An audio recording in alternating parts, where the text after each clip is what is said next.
फिलहाल मौसम में कोई बड़ा बदलाव नहीं देखा जा रहा है, लेकिन तापमान सामान्य से कम बना हुआ है। प्रदेश के कई हिस्सों में बादल गरजने, बिजली गिरने और हल्की बारिश जैसी गतिविधियां देखने को मिल रही हैं।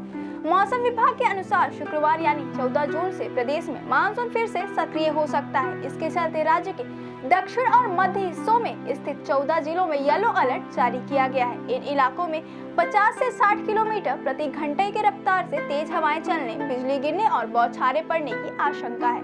वहीं उत्तर छत्तीसगढ़ में मौसम सामान्य रहने की आशंका है। वर्तमान में जो बारिश हो रही है वह लोकल सिस्टम की वजह से है और मानसून अभी बस्तर में ही अटका हुआ है, जो अगले 2 दिनों में आगे बढ़ सकता है। यदि स्थितियां अनुकूल रही तो 16 और 17 जून तक मानसून रायपुर पहुंच सकता है। रायपुर में मंगलवार को लंबे समय बाद अच्छी बारिश देखने को मिली, जिससे शहर के कई इलाकों में जल भराव की स्थिति पैदा हो गई। विधानसभा क्षेत्र में ब्लैकआउट की स्थिति भी देखने को मिली। बुधवार को प्रदेश के 10 जिलों में औसतन 25 मिलीमीटर बारिश रिकॉर्ड की गई, लेकिन गुरुवार को मौसम पूरी तरह शुष्क रहा।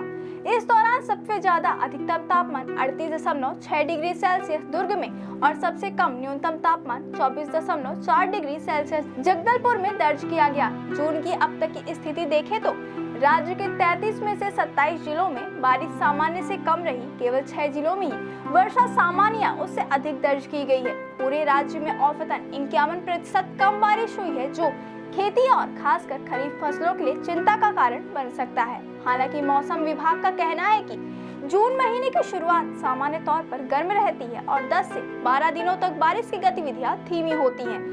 इसके बाद बंगाल की खाड़ी या अरब सागर में बनने वाले कम दबाव वाले क्षेत्रों या चक्रवातों के कारण मानसून सक्रिय हो जाता है। इस साल भी ऐसी ही स्थिति बनी हुई है और उम्मीद की जा रही है कि मानसून जल्द ही पूरे प्रदेश में फैल जाएगा। तापमान की बात करें तो इस साल जून का अधिकतम तापमान 42 से 43 डिग्री सेल्सियस के बीच रहा, जबकि पिछले साल यह 45.7 डिग्री तक पहुंचा था। वहीं इस साल का न्यूनतम तापमान 23.5 डिग्री सेल्सियस रहा, जो 19 जून को रिकॉर्ड किया गया था। वर्ष 2024 के जून महीने में औसतन अधिकतम तापमान 38.6 डिग्री और न्यूनतम तापमान 27.7 डिग्री रहा था। मई महीने में आए मानसून ने इस बार औसत से 373% अधिक बारिश कराई थी। 22 मई से 28 मई के बीच राज्य में 53.51 मिलीमीटर बारिश रिकॉर्ड की गई, जिससे उम्मीद बंधी थी कि इस बार मानसून समय से पहले और अच्छा रहेगा। राज्य में सामान्य रूप से मानसून के दौरान 1200 मिलीमीटर बारिश होती है। पिछले साल यह आंकड़ा 1276.3 मिलीमीटर तक पहुंच चुका था।